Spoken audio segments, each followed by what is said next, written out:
दोस्तों, कहते हैं कि विश्वास के साथ पिया हुआ पानी भी दवा बन जाता है और बिना विश्वास के खुद दवा भी पानी बन जाती है। साथियों, हमारी आज की वार्ता खुद पर विश्वास करके लक्ष्य को प्राप्त करने पर आधारित है। नमस्कार दोस्तों, मैं हूं आपका दोस्त विक्की कुमार।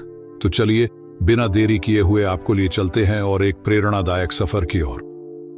दोस्तों, पुराने समय की बात है। एक पंचायत में 11 गांव थे, जहां पिछले कई सालों से बारिश न होने की वजह से सूखा पड़ रहा था, जिसके चलते गांव के लोग परेशान थे और अपने सरपंच के पास जाकर उनसे कहते हैं कि सरकार इस सूखे से छुटकारा पाने के लिए कुछ कीजिए। तभी सरपंच लोगों से कहता है कि सरकार हमको जितनी मदद दे रही है वो तो हम कर ही रहे हैं, पर अगर बारिश ही आना बंद हो जाए तो क्या कर सकते हैं। तभी उन लोगों में से किसी एक ने उनको सलाह दी कि यहाँ से 100 किलोमीटर दूर एक मंदिर है। वहां के जो पुजारी है वे बारिश ना होने पर हवन करते हैं, और अगर उनसे वर्षा वाला हवन करवा लिया तो हमारे गांवों में भी अवश्य वर्षा होगी, लेकिन आपको वहां जाकर उनसे मिलना होगा। इस पर सभी 11 गांवों के कुछ लोग इकट्ठा हुए और सरपंच जी के साथ उस मंदिर में चले गए। सरपंच ने पुजारी जी को अपनी समस्या बताई।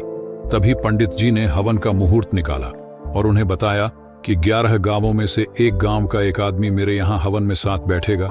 इसके बाद हम वर्षा हवन करेंगे और देखना, इसके बाद आपके यहाँ भी अवश्य वर्षा होगी।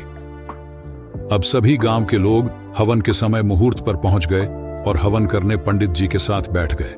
तभी पंडित जी एक व्यक्ति की तरफ बार बार देख रहे थे। उसी समय पंडित जी ने सभी से कहा कि बुरा मत मानना, ये जो हवन है वह सफल तो हुआ है, पर सिर्फ एक गांव के लिए ही हुआ है। यह सुनकर बाकी के लोग घबरा गए और हैरान होकर कहने लगे, ये आप क्या कह रहे हैं पंडित जी। लोगों ने पुजारी से पूछा, पुजारी जी, क्या सिर्फ एक गांव में ही बारिश होगी, बाकी 10 गांवों में नहीं होगी? ऐसा क्या है उस गांव में? तब पुजारी ने कहा, ये जो व्यक्ति आपको दिखाई दे रहे हैं सिर्फ इनके गांव में ही वर्षा होगी। तभी लोगों ने उस व्यक्ति की तरफ देखकर पूछा, ऐसा क्या है इनके गांव में? तभी पुजारी जी बोले, ध्यान से देखिए, ये अपने साथ छाता लेकर आए हैं। सिर्फ इन्हें ही पूर्ण विश्वास था कि इनके गांव में बारिश जरूर होगी, और आप लोगों को तो विश्वास भी नहीं है कि बारिश होगी भी या नहीं। और आप सभी को किसी ने कह दिया कि चलो हवन करवा कर देख लेते हैं और भगवान के मंदिर में चले जाते हैं। लेकिन इस व्यक्ति को लगा कि यही एकमात्र उपाय है जिससे अपने गांव में वर्षा होगी, और इस उपाय को करने से ही गांव में खुशहाली आएगी। इसीलिए हवन में तो 11 लोग बैठे हुए थे, पर यह एकमात्र ऐसे व्यक्ति थे जो संपूर्ण भाव और विश्वास के साथ बैठे हुए थे। और आप सभी लोग देख लेना, सिर्फ इन्हीं के गांव में ही बारिश आएगी। इसके बाद सब लोग पुजारी जी को प्रणाम कर वहां से अपने अपने गांव की ओर चल दिए, और रास्ते में जाते समय बात कर रहे थे कि ऐसा थोड़ी ना होगा कि सिर्फ एक ही गांव में बारिश आएगी। अब रास्ते में सबसे पहले उसी व्यक्ति का गांव आया जिसके बारे में पुजारी जी ने कहा था।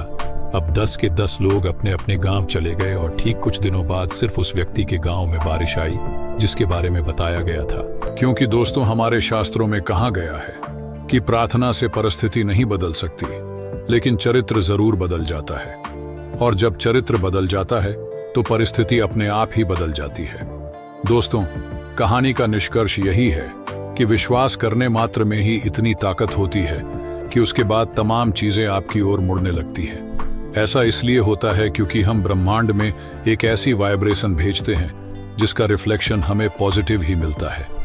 मित्रों, इस कहानी से हमें यह शिक्षा मिलती है कि हम जो कुछ भी काम करते हैं उसमें विश्वास का होना बहुत जरूरी है, तभी हम उसमें सफल हो पाते हैं। दोस्तों, अगर आपको वीडियो पसंद आई हो तो एक लाइक जरूर करके जाना, और अगर आप हमसे पहली बार मिले हो तो चैनल को सब्सक्राइब जरूर कर लेना ताकि हमारी मुलाकात दोबारा हो सके। धन्यवाद।